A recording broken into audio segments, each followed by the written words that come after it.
Alhamdulillah, ma'am. How are you? I'm fine too, thank you. You're welcome, ma'am. जी बच्चे, today I got a bit late because there was a confusion in timing. Yesterday we decided to increase the time of your class because I was feeling that some teachers were giving a very small time to their classes. The interaction time was very small, so I advised. We had a meeting in department, and we decided that time जो है that should be increased a bit so that every class should have at least 45 minutes interaction with the class. मतलब teacher and student interaction जो है that should be 45 minutes at least for 1 credit hour. So if you are having a course of 3 credit hours, you will have 3 interactions of 45 minutes. So therefore this decision was taken.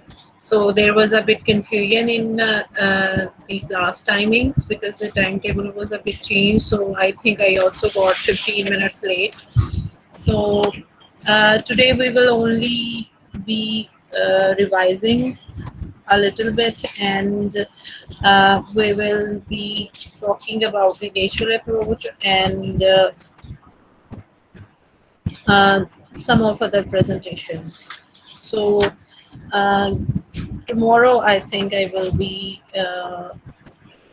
teaching you the new topic as we decided earlier. So who are the presenters for today? Natural approach must be there today. Ma, you promised last week that the girl from your class will be presenting next week.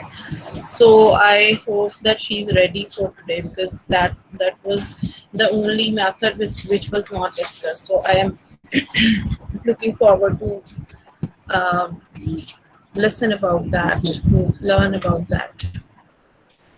So जी ma'am, machine Gulzar को sign किया था, वो ready है.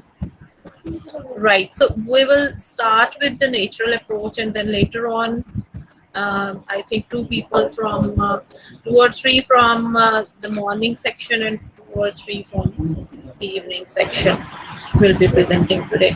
Who is going to present natural approach from evening?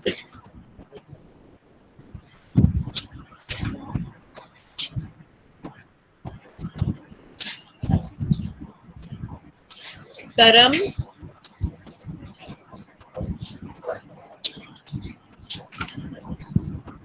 Yes, ma'am. Natural approach किसके पास है बच्चे आपकी क्लास में? मैम देख कर बताता हूँ. आई थिंक अलमास के पास था. अच्छा चले ठीक है. नौशीन गुलजार आप स्टार्ट करें बच्चे. नौशीन और उसके बाद फिर अलमास ने प्रेजेंट किया था लास्ट वीक में. She presented something. और चले नौशीन आप तो स्टार्ट करें ना, फिर देखते हैं. Okay ma'am. अस्सलाम वालेकुम ma'am and class. I am Nushin Gulzar. Today we will discuss about the topic natural approach. The natural approach is a method which was developed by Tracy Terrell and Stephen Krashen. It is based on language acquisition theory developed by Krashen. The native language shouldn't be used in classroom. A lot of vocabulary should be exposed to students and a lot of activities are developed. Natural approach जो है ये एक ऐसा method है जो beginners के लिए होता है, जो बेस करता है ऑब्जर्वेशन पर एंड इंटरप्रिटेशन पर, ताकि it is based on observation and interpretation on how a person acquire his or her first language. It rejects the formal organization of language, and it is based on communication basically. इसका जो grammar पर focus है वो बहुत कम होता है. हमने इसमें ये नहीं देखना होता कि एक जो बच्चा है वो ग्रामेटिकली एक्यूरेट सेंटेंस बोले, बस इसके जो basic. I will interrupt a little bit here. Naushin ने अभी एक बात की कि it doesn't believe in formal organization of the input or the content. तो उसको मैं थोड़ा सा एक्सप्लेन करूंगी कि because when a child natural approach, as we talked before, is based on how a child learns a language, how naturally the language, the L1 is learned. ठीक है, तो most of the things, 99% things will be copied, will be imitated from the natural process of language learning. और natural जो language learning होती है, that is never formal. We don't take lessons of our L1, or we don't teach our children कि जी आज हमने ये पढ़ना है, आज हमने वो पढ़ना है. They learn language randomly from their surroundings. मतलब बच्चा जो है वो he or she is present in the company of his or her adults, और वो randomly pick करता है in language input को. There are no formal sessions, there is no formal order. जब order की बात करते हैं तो again we can talk about the natural order के natural order, जैसे क्रेशन का जो hypothesis उसमें कहा भी गया है कि there is no natural order, there is a natural order, sorry. तो but we don't give the input in a defined way. ठीक है, natural order जो है that is present, but the order we decide is never picked in the way we want. ठीक है, तो जो बेशक हम उसको डिजाइन अगर फॉर्मली कर भी लेंगे तो वो पिक जो है वो बच्चा अपने नेचुरल ऑर्डर के मुताबिक करेगा. Yes, and Nosheen, if you tell us about the page, अगर आप पेज नंबर बताएंगी कि अब मैं फलां पेज पे फलां चीज डिस्कस करने जा रही हूँ, तो I think it will be more easy for us to follow you. Okay ma'am.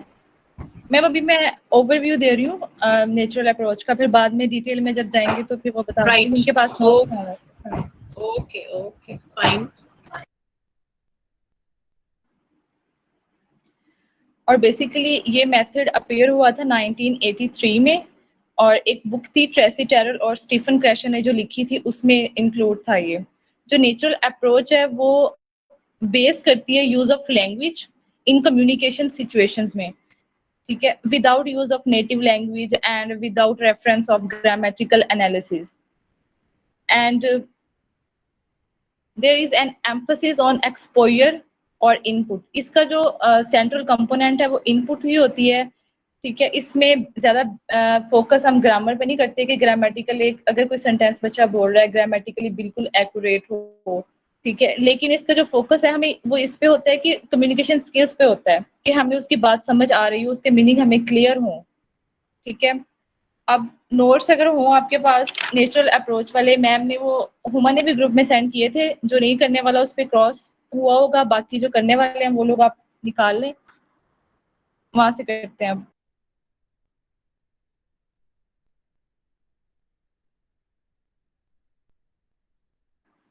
Second page पे है, नेचुरल अप्रोच के बारे में बताया हुआ है. इसमें डायरेक्ट मेथड की बात हुई है कि ये डायरेक्ट मेथड की तरह इस पे डायरेक्ट रेपिटेशन पर हम ज्यादा फोकस नहीं करते. जिस तरह डायरेक्ट मेथड में फॉर्मल क्वेश्चंस और आंसरिंग होती है वैसे इसमें नहीं होता. ठीक है, इसका जो बेसिक एम्फसिस होता है वो एक्सपोजर पे होता है और इनपुट पे होता है, लेकिन हम इसमें डायरेक्ट रिपीटेशन पर फोकस नहीं करते. इसमें यही है, आप लोग रीड कर सकते हैं. इसमें लास्ट पैसेज करना है इसमें से, सेकंड पेज.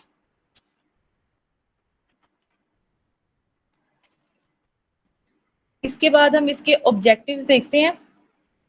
आगे है ऑब्जेक्टिव्स, आई थिंक 3 या 4 पेजेस छोड़ के, पेज नंबर 184. इसके ऊपर ऑब्जेक्टिव्स दिए हुए. First paragraph, the natural approach is for beginners and design to help them to become intermediates. और इस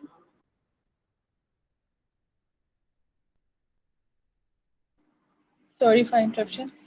इसका जो नेचुरल अप्रोच का जो बेसिक ऑब्जेक्टिव है वो यही है कि मतलब इसमें अगर डिफरेंट सिचुएशंस में एक स्टूडेंट को पता लग जाता है कि उसने किस तरह बोलना है, क्या बोलना है, डिफरेंट सिचुएशंस को फेस करने का पता लग जाता है। लेकिन इसमें वही बात दोबारा आ रही है कि सिंटेक्स और वोकैबुलरी में कोई गलती हो जाए तो कोई मसला नहीं, लेकिन प्रोनाउंसिएशन और उसके मीनिंग हमें इजीली मतलब क्लियर हमें हो रहे हो, ताकि जो बात वो कहना चाह रहा है या सेंटेंस स्ट्रक्चर वो बोल रहा है वो हमें क्लियर हो। लेकिन हमारा जो फुल फोकस है वो एक्यूरेट ग्रामर पर नहीं होता इसमें, ठीक है। ये इसके बाद आ गया सिलेबस, इसी के नीचे है लास्ट पे। ट्रेशन एंड टेरल ने दी थी इसके ऊपर 2 पॉइंट ऑफ व्यू दिए हैं सिलेबस कोर्स के बारे में। तो जो पहला है पॉइंट ऑफ व्यू, उसके अकॉर्डिंग उन्होंने कहा कि some typical goals for learning language courses के लिए कुछ गोल्स होने चाहिए। तो इसमें 4 गोल्स आते हैं। पहला है basic personal communication skills orally, मतलब कि किसी पब्लिक प्लेस पर कोई अनाउंसमेंट हो रही है वो सुनना, या किसी और जगह पे कोई अनाउंसमेंट हो रही है उसको सुनना, सुन के उसको समझना। फिर दूसरे नंबर पे है basic personal communication skills written में। इसमें आ जाता है कुछ लिखी हुई चीज को अंडरस्टैंड करना, कुछ खुद से पर्सनली कुछ लिखना, पर्सनल लेटर लिखना। और थर्ड गोल है इसका नेक्स्ट पेज पे एकेडमिक लर्निंग स्किल्स ओरल के, मतलब जिस तरह टीचर्स लेक्चर वगैरह दे रहे होते हैं क्लासरूम में उसको सुनना, उसको समझना। एंड द नंबर 4th है एकेडमिक लर्निंग स्किल्स रिटन में, कि मतलब जिस तरह टीचर लेक्चर देता है उसको नोट कर लेना। हम लोग जिस तरह क्लासरूम में टीचर्स जब लेक्चर देता है हम साथ साथ कुछ कुछ पॉइंट्स जो होते हैं वो नोट करते हैं, या बाद में आके नोट्स टेकिंग करते हैं, वो आ जाता है इसमें। तो बेसिकली जो इसका नेचुरल अप्रोच का जो जिस वजह से ये डिजाइन की गई उसका फोकस इसी पे है कि बेसिक कम्युनिकेशन स्किल्स का पता हो, चाहे वो ओरली हो या रिटन, दोनों का। फिर इसका जो सेकंड पॉइंट ऑफ व्यू है वो ये है the purpose of language course will vary according to the needs of students and their particular interests, के स्टूडेंट के नीड और इंटरेस्ट के मुताबिक जो उनका कोर्स है वो वेरी करता है, ठीक है। उनकी असेसमेंट पर फोकस किया जाता है, उनकी नीड्स को देखा जाता है। और जब भी कोई कोर्स एंड होता है उसके एंड पर हम ये एक्सपेक्ट नहीं करते कि स्टूडेंट बिल्कुल एक्यूरेट सेंटेंस स्ट्रक्चर बोल रहा है या करेक्ट फॉर्म्स यूज कर रहा है, बट हमें ये होना चाहिए कि उस सिचुएशन में जो स्टूडेंट है वो उस टॉपिक के साथ किस तरह डील करता है, किस तरह उसको अंडरस्टैंड करता है, किस तरह उसको अटर करता है, ठीक है। इससे आगे हम देखते हैं लर्नर रोल्स, पेज नंबर 186 पे। इसमें लर्नर का रोल बताया गया है कि एक लर्नर यूजुअल सेंस में इतना एक्सपोजर नहीं कर सकता जितना कि वो अपने आप को, हमें कुछ सीखना होता है तो हम अपने आप को उस चीज में इन्वॉल्व करते हैं, ठीक है, अपने आप को हम लूज करते हैं उस चीज को हासिल करने में, ठीक है। तो जितना ज्यादा हम अपने आप को इन्वॉल्व करते हैं किसी चीज को सीखने में उतना ज्यादा एक्सपोजर होता है हमारा, उतना हम ज्यादा चीज को अच्छे से समझते हैं। तो इसमें जो इनपुट प्रोवाइड किया जाता है लर्नर को वो उनके पास जितना नॉलेज होता है उनसे थोड़ा सा हायर होता है, ठीक है।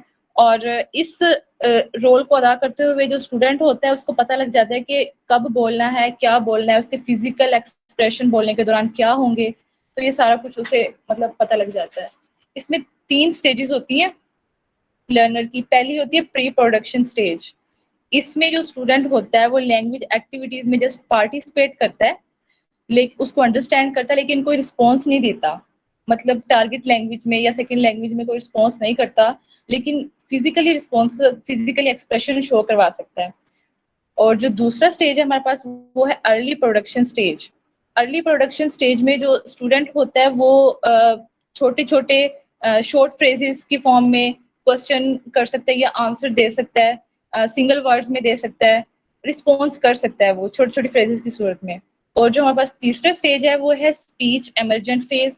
इसमें जो स्टूडेंट होता है वो गेम्स में पार्टिसिपेट करता है, अपनी जो जो अपने ग्रुप में जो उसके इर्द गिर्द लोग होते हैं उनके साथ पर्सनल इंफॉर्मेशन शेयर करता है टारगेट लैंग्वेज में। और इसके अलावा आगे रिस्पॉन्सिबिलिटीज बताई हुई हैं। I will interrupt here again. Sorry, Nosheen. The stages are also copying the stages of a child language learning. उसमें भी जैसे हमने देखा कि पहले एक साइलेंट पीरियड होता है, the child remains silent but is absorbing what's happening around, language information वो इट से कलेक्ट कर रहा है लेकिन साइलेंट है। So the first stage resembles that stage, यहाँ पे वो साइलेंट है और फिर बच्चा क्या करता है, one word stage, 2 word stage और इस तरह जाता है। सो because I will again say that because this approach is following or is trying to imitate what happens when the L1 is learned, तो इसकी बहुत सारी चीज़ें जो हैं वो चाइल्ड लैंग्वेज लर्निंग से मिलती जुलती होंगी। जी नौशीन। Yes ma'am. अब हम देखते हैं लर्नर की रिस्पॉन्सिबिलिटीज क्या है जब नेचुरल अप्रोच क्लासरूम में बैठा होता है तो उसकी क्या रिस्पॉन्सिबिलिटीज हैं। First of all provide information about their specific goals, कि उसकी जो स्पेसिफिक गोल्स है उसके बारे में उसको एक्यूरेट इंफॉर्मेशन प्रोवाइड करनी चाहिए ताकि जो टीचर है वो उसको इनपुट उसके अकॉर्डिंग दे, ठीक है, उसकी मतलब रेलिवेंट हो, जो उसको इजीली अंडरस्टूड हो जाए, वो उसको समझ ले। और दूसरा इसका रिस्पॉन्सिबिलिटी ये होती है कि जो इनपुट उसको दी जा रही होती है उसमें एक्टिवली पार्टिसिपेट, अपना एक्टिवली रोल प्ले करे, उसको समझने के लिए एक्टिव हो ताकि वो उसको इजीली समझ में आ जाए। और फिर थर्ड रिस्पॉन्सिबिलिटी उस पर यह आती है कि जब वो अंडरस्टैंड कर लेते हैं, उस चीज़ को समझ लेता है, तो उसको पता होगा कि कब बोलना है, क्या बोलना है, उसको जो वो बोल रहा है उसको अपग्रेड कैसे करना है। आहिस्ता आहिस्ता वो बेटर की तरफ जाएगा, वो किस तरह बेटर से बेस्ट की तरफ जाएगा उसको वो खुद ही वो डिसाइड करता है। और फोर्थ नंबर पर उसको उसकी ना लर्निंग एक्सरसाइजेस करवाई जाती हैं जिसमें ग्रामर भी फिर आ जाती है, कुछ और ग्रामर का भी इसमें होता है। फिर वो आहिस्ता आहिस्ता जो मिस्टेक्स कर रहा होता है वो उसकी करेक्ट हो जाती हैं, ठीक है। अब हम देखते हैं इसमें टीचर का रोल, कि टीचर का क्या रोल होता है। टीचर का भी इसमें बेसिक रोल है। Teacher 3 role Ikra raised her hand a while ago. Do you have a question, Ikra?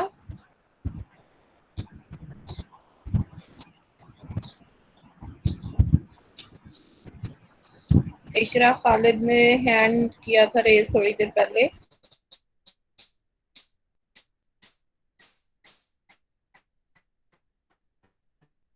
आप नोट किया करें, ठीक है। Okay, carry on Naushin. Okay ma'am. अब है टीचर का रोल। टीचर के बेसिकली 3 सेंट्रल रोल हैं। पहला है the teacher is primary source of comprehensible input in target language. जो टीचर होता है उसका टारगेट लैंग्वेज में कम्प्रीहेंसिबल इनपुट देना होता है उससे। बेसिकली इसका मतलब ये है कि जो टीचर होता है वो जनरेटर होता है इनपुट का। उसने जो इनपुट देनी होती है बच्चे ने वही अंडरस्टैंड करके उसको रिवाइज करके वही बोलना होता है, ठीक है। और जो सेकंड रोल है टीचर का नेचुरल अप्रोच में वो ये है कि जो टीचर है वो क्लासरूम का एटमॉस्फेयर जो है वो इंटरेस्टिंग बनाए, उसको फ्रेंडली रखे ताकि जो बच्चा है वो उसको ज़्यादा मुश्किल ना हो। बाज़ वक़्त ऐसा होता है कि हमारे कुछ टीचर्स इतने स्ट्रिक्ट होते हैं, हम उनसे बात करते हुए, उनको रिप्लाई करते हुए इतने झिझक जाते हैं, मतलब डर जाते हैं। लेकिन अगर टीचर फ्रेंडली होगा तो इजीली वो हम उनसे पूछ भी लेते हैं, उनसे डिस्कस भी कर लेते हैं, ठीक है। अब तीसरा है हमारे पास finally the teacher must choose. जो टीचर होते हैं उनको खुद ही जो कंटेंट होता है या कॉन्टेक्स्ट होता है, जो एक्टिविटीज उन्होंने क्लासरूम में करवानी होती है वो कलेक्ट करना और मटेरियल और उसको डिजाइन करना वो जो हमारा टीचर होता है उसकी रिस्पॉन्सिबिलिटी है। ये टीचर ही मटेरियल को इकट्ठा करे और उसको डिजाइन करे और स्टूडेंट को प्रोवाइड करे, ठीक है। अब इसका प्रोसीजर तो इसमें बेसिकली यही है कि एक्टिविटीज ज़्यादा से ज़्यादा करवाई जाए और जो स्टूडेंट होते हैं उनके माइंड लेवल के अकॉर्डिंग उनको इनपुट दिया जाए, उनका एक्सपोजर उनके अकॉर्डिंग हो, ठीक है। अब लास्ट पे कंक्लूजन देख लेते हैं हम। The natural approach belongs to tradition of language teaching method based on observation and interpretation of how learners acquire both first and second languages in non-formal setting। First में हम लोगों ने ये बात की थी कि जो नेचुरल अप्रोच है ये बेस करती है ऑब्जर्वेशन एंड इंटरप्रिटेशन पर, कि पहले हम उस चीज़ को समझते हैं, जब हमें कोई इनपुट दी जा रही होती है हम उसको समझते हैं। उस समझने के दौरान का जो टाइम होता है वो साइलेंट पीरियड होता है जब हम कोई रिस्पॉन्स नहीं देते। फिर उसको इंटरप्रेट करके हम उसको सीख लेते हैं, फिर हम बोलते हैं। और जो नेचुरल अप्रोच है इसका फोकस मीनिंगफुल कम्युनिकेशन पर है लेकिन ग्रामर पर नहीं है ज़्यादा। हम इसमें ये बात बार बार रिपीट हो रही है कि ग्रामेटिकल एक्यूरेट सेंटेंसेस पर हमारा फोकस नहीं होता, हमारा फोकस बेसिक कम्युनिकेशन पर होता है। और जो नेचुरल अप्रोच है ये एवोल्यूशनरी है, रेवोल्यूशनरी नहीं है, एवोल्यूशनरी है। मतलब इसमें जो चेंजेस अगर आते हैं तो काफी टाइम स्पैन के बाद आते हैं, फौरन से नहीं आ जाती कोई भी चेंजिंग वगैरह, वो काफी अरसे बाद आती है। आती है। एंड लास्ट पे इसका यही है कि it emphasizes on meaningful activities rather than production of grammatically perfect utterances and sentences. That's all from my side. If any one question you can ask.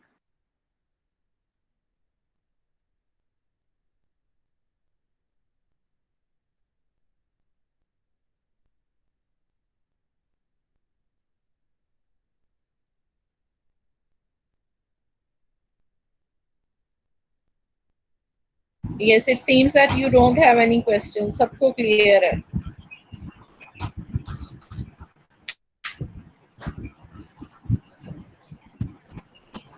ऐसा ही है.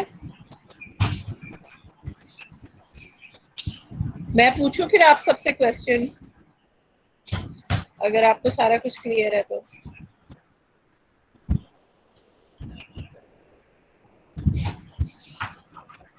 Nobody is there.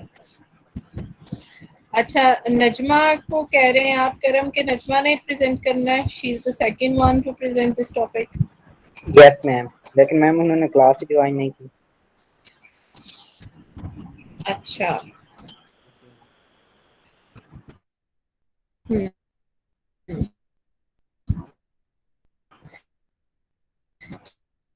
चले फिर नजमा को आप मैसेज कन्वे कर दें.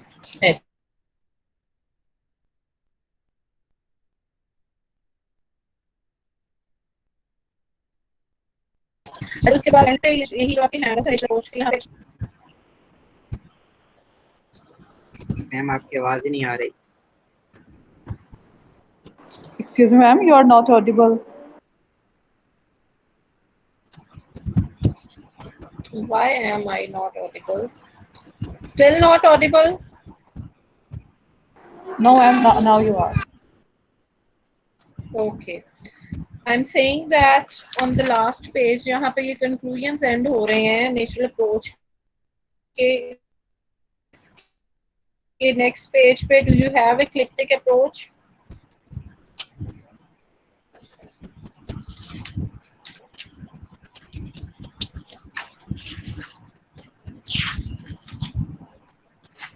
मेरे ख्याल में आपके हैंडआउट्स पे eclectic approach नहीं दिया हुआ.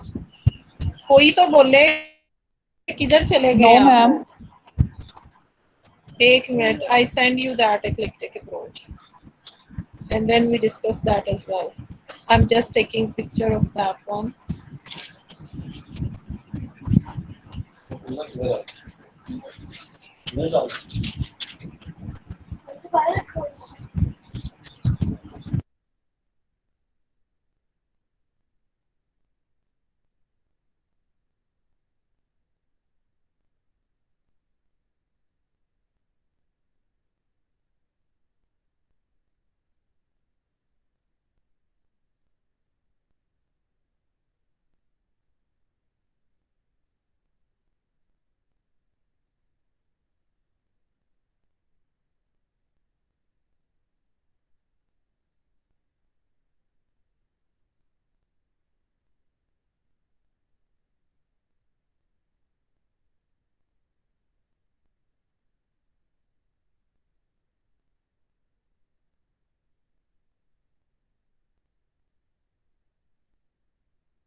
जी बच्चे, eclectic approach पहुंच गया आप तक.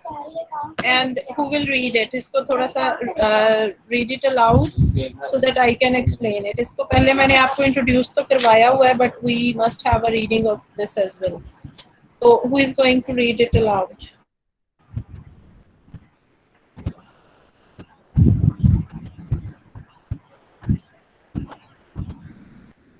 Ma'am, may I? Yes. Okay, ma'am. Eclectic approach is a method of language learning or teaching that combines various approaches and methodologies to teach language depending on the aims of the lesson and the abilities of the learner. In this approach, teacher has more flexibility and adaptability to choose best elements according to the need and aim of the students. Different teaching methods are borrowed and adopted to suit the requirement of the learners. It breaks the monotony of the class. There are varied approaches and methods used for language teaching. Yes, it's the same as I told you before. Yes, that in eclectic approach we don't follow any particular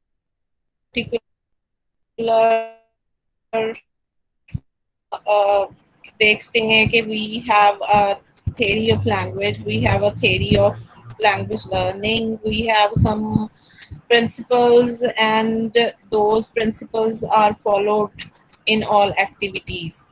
कौन सी skills पे emphasise करना है, क्या नहीं करना है, everything is already decided. लेकिन eclectic approach में क्या होता है कि teacher is very independent and very flexible.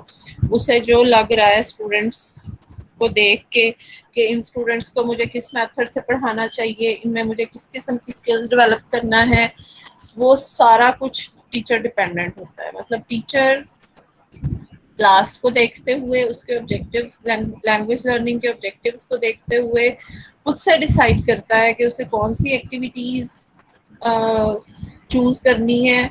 तो चूंकि कोई हर एक्टिविटी, हर प्रिंसिपल या हर स्किल किसी न किसी टीचिंग मेथड में तो फॉल करती ही है.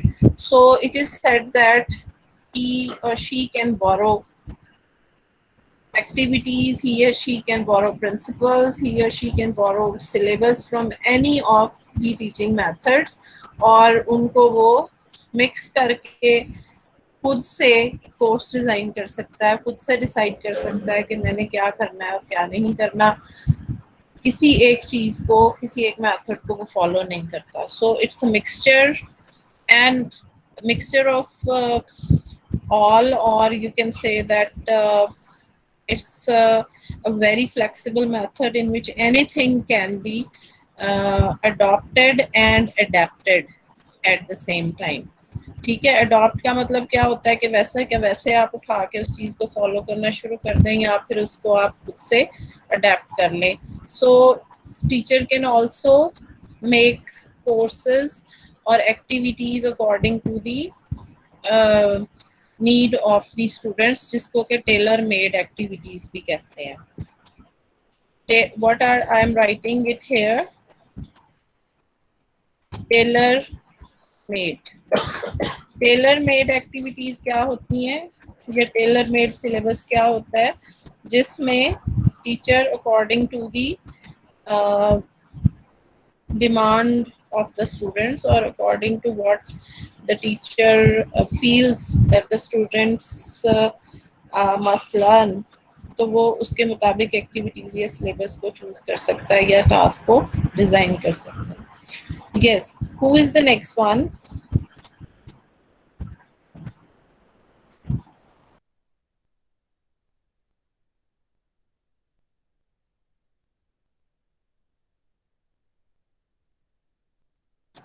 How much time is left in our class?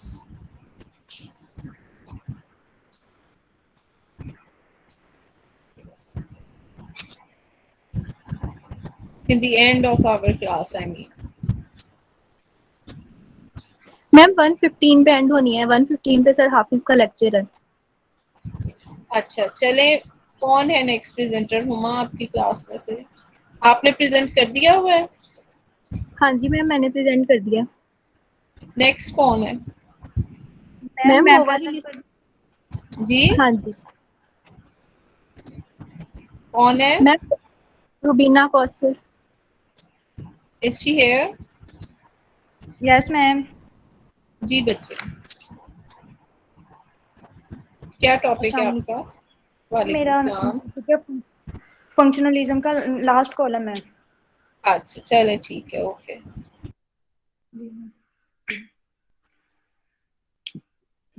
Today we will discuss last column of functionalism. Basically जब लैंग्वेज को डिस्कस किया जा रहा था तो और उसके मीनिंग्स को साथ डिस्कस किया जा रहा था, तो तब दो टर्म्स सामने आई जो कि प्रैग्मेटिक्स थी और डिस्कोर्स एनालिसिस थी। प्रैग्मेटिक्स जो था उसमें मीनिंग्स को, वर्ड्स के मीनिंग्स को डिस्कस किया गया, और उसके साथ साथ जो था उसका नॉन वर्बल कॉन्टेक्स्ट जो था, यानी कि कैसे जो वर्ड्स एक स्पीकर है जो वो उसके कैसे वर्ड्स को प्रोनाउंस कर रहा है, और जो लिसनर जो है वो कैसे उस वर्ड्स को इंटरप्ट कर रहा है, और कैसे उसके बिहेवियर के थ्रू जो है उसके मीनिंग कैसे इंटरप्ट करता है। और डिस्कोर्स एनालिसिस में वो ये बता रहा था कि जो आइडियाज हैं वो कैसे आपस में एक दूसरे के साथ रिलेट करते हैं, कैसे एक आइडिया को दूसरे आइडिया के साथ कनेक्ट किया जाता है, और इसके सीक्वेंस को भी देखा गया डिस्कोर्स एनालिसिस में। और सेकेंडली इसमें एक मेन चीज ये थी कि उसमें जो टेक्स्ट को इनसाइड भी देखा गया और आउटसाइड भी मीनिंग देखा गया, कि अगर टेक्स्ट कोहेरेंट होगी तो तभी वो मीनिंगफुल होगी। कोहेरेंट और कोहेसिव को यहाँ पे डिस्कस किया गया। तो कोहेरेंट में बेसिकली हम देखते हैं कि जो वर्ड्स हैं वो कैसे, वर्ड्स के मीनिंग आपस में कैसे रिलेट करते हैं और कैसे वो रिलेट होते हैं, जबकि कोहेरेंस में हम क्या करते हैं, वो डिवाइसेस को यूज करते हैं जिनके थ्रू हमने आइडियाज को आपस में रिलेट करना होता है।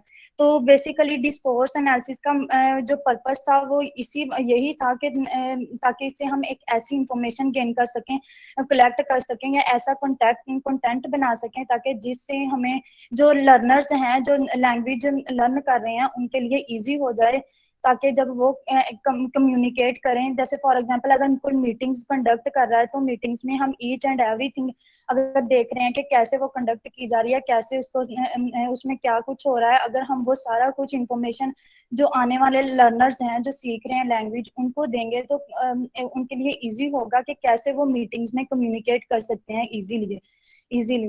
तो ये मेन पर्पस था डिस्कोर्स एनालिसिस का। That's all on my side.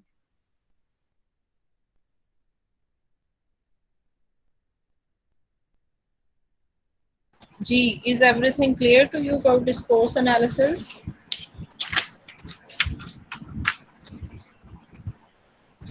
Discourse analysis को क्यों इम्पोर्टेंस हासिल है इसमें फंक्शनलिज्म में?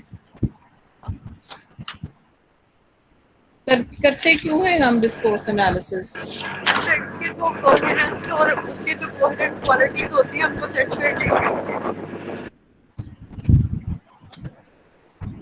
आपके इर्द गिर्द शोर हो रहा है मैविश, जिस वजह से आपकी आवाज क्लियर नहीं है। जी डिस्कोर्स एनालिसिस। जी मैम जैसे लैंग्वेज के फंक्शंस पर डिस्कशन हो रही है, जैसे भी वो स्टडी कर रहे थे, तो उसके लिए इस वजह से डिस्कोर्स एनालिसिस जरूरी था ताकि जो आने वाले यानी कि लर्नर्स हैं उनके लिए तो ये एक न्यू चीज़ थी, उन्हें पता चल जाए कि कैसे वो न्यू सिचुएशन में आके वो कैसे कम्युनिकेट कर सकते हैं, न्यू सिचुएशन में आके कम्युनिकेट कर सकते हैं। yes so how do we utilize? ठीक, आपने बिल्कुल सही कहा, ऑलमोस्ट आपने मेरे क्वेश्चन को आंसर कर दिया है, but I am asking from other people कि how do we utilize discourse analysis in functionalism or how do we apply it in communicative language teaching? Question का आंसर रूबीना ने दे दिया है, you have just to change it a little bit in answer. जी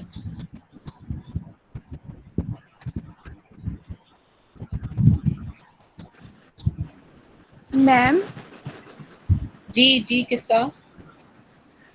अगर हमें verbal और non verbal communication skills का पता होगा और कोहेजन और कोहेरेंस का पता होगा तभी हम लैंग्वेज टीचिंग कर सकते हैं और कम्युनिकेशन पे काम कर सकते हैं। तो फंक्शनलिज्म में सारी बात कम्युनिकेशन की है और लैंग्वेज टीचिंग की है, फ्लुएंसी की है।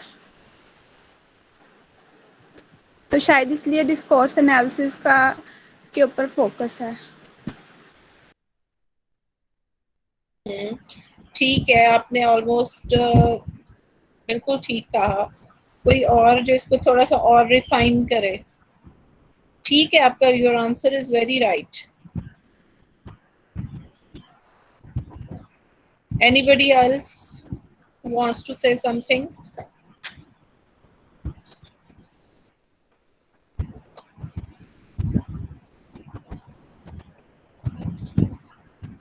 मैम डिस्कोर्स एनालिसिस में ये देखा जाता है कि कोई सी अगर कोई सेंटेंस है या किसी ने कुछ बोला है या कोई स्पीच दिया है, कोई लेक्चर दिया है, उसमें कहाँ स्ट्रेस था, कहाँ मतलब स्ट्रेस नहीं था, कहाँ पर आप पिच अप थी, डाउन थी, मतलब तमाम चीज़ें देखी जाती हैं। जब ये हमें पता होगा कम्युनिकेटिव कॉम्पिटेंस में, हमें ये पता कम्युनिकेटिव कॉम्पिटेंस में हम ये आसानी होगी कि कहाँ पर किस तरह बोलना है। ये सारा डिस्कोर्स एनालिसिस पता चलेगा ना कि किस जगह किस बंदे ने किस तरह बात की, कहाँ पर पॉज लिया, कहाँ पर किस तरह, ये हम सीखते हैं जिस तरह सोसाइटी से। चलें ठीक है शहजाद। एक्चुअली ये जो डिस्कोर्स एनालिसिस है ये बड़ा ये वजूद में ही इसीलिए आया, ये इन इटसेल्फ एक फील्ड है, जैसे साइकोलिंग्विस्टिक्स एक फील्ड है, उसी तरह डिस्कोर्स एनालिसिस। और पाकिस्तान में तो सारा काम ही डिस्कोर्स एनालिसिस पे हो रहा है। मतलब पाकिस्तान में जितनी भी रिसर्च हो रही है इस वक्त, आप जहां भी देख लें, आप इस्लामाबाद में देख लें जितनी भी यूनिवर्सिटीज़ हैं, फैसलाबाद में जितनी भी यूनिवर्सिटीज़ हैं, बहावलपुर में जो भी यूनिवर्सिटीज़ हैं, आप जहां भी देखेंगे सिर्फ दो काम होते हैं। या तो ये होता है कि वोकैबुलरी पे, डिक्शनरी पे काम हो रहा होता है, इन लोगों को सॉफ्टवेयर्स मिले हुए हैं और ये जी कन्वर्सेशंस जो है उनको डाल देते हैं उसमें सॉफ्टवेयर में, और ये डिस्कोर्स एनालिसिस करना शुरू कर देते हैं। GCU फैसलाबाद में 100% जो काम हो रहा है वो सारा का सारा डिस्कोर्स एनालिसिस पे, जितनी PhDs जितने MPhils हैं वो सारे डिस्कोर्स एनालिसिस पे हो रहे हैं। मतलब कोई एक्सपेरिमेंटल स्टडी, कोई इधर उधर की और बात करता ही नहीं है। सारा जो फील्ड जिसमें काम हो रहा है वो डिस्कोर्स एनालिसिस है। ये तो खैर पाकिस्तान में हो रहा है, लेकिन ये फील्ड वजूद में क्यों आया?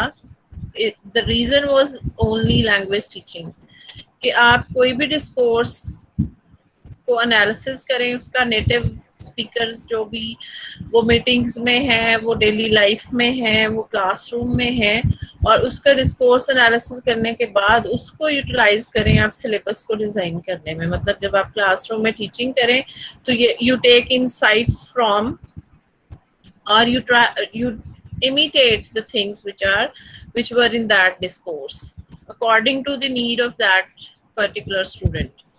एक तो जनरली आप इंग्लिश पढ़ा रहे हैं तो उसमें तो फिर आप सारे डिस्कोर्सेस शामिल कर सकते हैं, लेकिन अगर आप इसको किसी स्पेसिफिक पर्पस के लिए पढ़ा रहे हैं कि एक बंदा है उसने बाहर जाके मीटिंग्स ही अटेंड करनी है सिर्फ, तो फिर यू कैन टीच हिम और her only the syllabus which was designed on the basis of the discourse analysis of meetings. ठीक है, तो डिस्कोर्स एनालिसिस का जो फील्ड है वो बेसिकली हेल्प करता है, वो एड करता है लैंग्वेज टीचिंग को। और डिस्कोर्स एनालिसिस में ज़ाहिर है बहुत सी चीज़ें शामिल हैं, वर्बल, नॉन वर्बल, और उसके अंदर मीनिंग कैसे चल रहा है, उसके अंदर टर्न टेकिंग कैसे आती है, उसके अंदर सोशल फैक्टर सारे इन्वॉल्व होते हैं। तो all the things are there. ठीक है, तो मेरा ख्याल है कि we must close here as it's time of your next class, so I stop your recording here